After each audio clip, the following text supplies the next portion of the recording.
രാവിലെ തന്നെ സാബുവിനെ വലയിലാക്കാൻ വല കൊണ്ട് ഇറങ്ങിയിരിക്കുകയാണ് റസ്മിൻ. എന്നാൽ സാബുമോന്റെ അടുത്ത് റസ്മിന്റെ വേലത്തരങ്ങൾ ഒന്നും തന്നെ നടക്കില്ല. സാബുവിന്റെ അടുത്ത് ചോദിക്കുകയാണ്, ഇന്നലെ എങ്ങനെയുണ്ടായിരുന്നു, നിങ്ങൾ ഒരുപാട് ലേറ്റ് ആയിട്ടാണോ കിടന്നത്, എല്ലാവരുമായിട്ട് പരിചയപ്പെട്ടോ എന്നൊക്കെ റസ്മിൻ ചോദിക്കുന്നുണ്ട്. റസ്മിനോട് മറുപടിയായിട്ട് സാബുമോൻ പറയുന്നത്, പരിചയപ്പെട്ടു വരുന്നു. റസ്മിൻ എവിടെയായിരുന്നു, കാണാറില്ലല്ലോ, റസ്മിന് മാത്രമായിട്ട് വേറെ വല്ല സ്പെഷ്യൽ റൂമൊക്കെ ഉണ്ടോന്ന്. ആ സമയത്ത് റസ്മിൻ പറയുന്നുണ്ട്, ഇല്ല, ഞാൻ നേരത്തെ കിടന്നുറങ്ങി, നേരത്തെ ഉറങ്ങിയത് കൊണ്ട് എനിക്ക് നല്ല ഫ്രഷ് ആയിട്ട് എഴുന്നേക്കാൻ പറ്റി, ഒരുപാട് ടൈം ഉറങ്ങി എന്നൊക്കെ. അതിന് മറുപടിയായിട്ട് സാബു പറയുന്നില്ല. അത് കഴിഞ്ഞിട്ട് സാബുവിനോട് റസ്മി വീണ്ടും ചോദിക്കുകയാണ്, ഇന്നലെ ഒരുപാട് ലേറ്റ് ആയിട്ടാണോ കിടന്നതെന്ന്. ഒരു മറുപടിയായിട്ട് സാബുമോ പറയുന്നത്, അതെ, ഗാർഡൻ ഏരിയയിലുള്ള ആ ക്ലോക്ക് ഇല്ലേ, അത് വർക്ക് ചെയ്യുന്നില്ല, കറക്റ്റ് ആയിട്ട് പറ്റുന്നില്ല, അതുകൊണ്ട് സമയം എനിക്ക് അറിയാൻ കഴിഞ്ഞില്ല എന്ന്. റസ്മിനിട്ട് ആക്കിയതാണെന്ന് റസ്മിന് മനസ്സിലായി. റസ്മിൻ ആ സമയത്ത് പറയുന്നുണ്ട്, അതെല്ലേ, ശരി, സമ്മതിച്ചു എന്നൊക്കെ പറഞ്ഞ് നൈസായിട്ട് ചമ്മി നാറിയിരിക്കുകയാണ്. പിന്നീട് സാബുവിന്റെ അടുത്ത് ഓരോ കാര്യങ്ങളൊക്കെ ചോദിച്ച് സോപ്പിട്ട് സാബുവിനെ വലയിലാക്കാനൊക്കെ നോക്കുന്നുണ്ടെങ്കിലും സാബു അതൊന്നും മുഖം കൊടുക്കുന്നില്ല.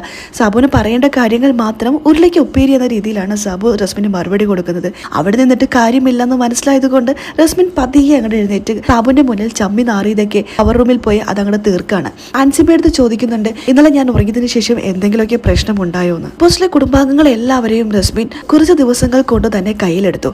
അതേ അടവുമായിട്ട് സാബുവിന്റെ അടുത്ത് എത്തിയതാണ്. എന്നാൽ ഇതിലും വലിയ അടവ് പയറ്റിട്ട് തന്നെയാണ് സാബു സീസൺ 1 വിന്നറായത്. ആ സാബുവിനോടാണ് റസ്മിന്റെ കളി. ഇതൊന്നും സാബുവിന്റെ അടുത്ത് ഏക്കില്ല.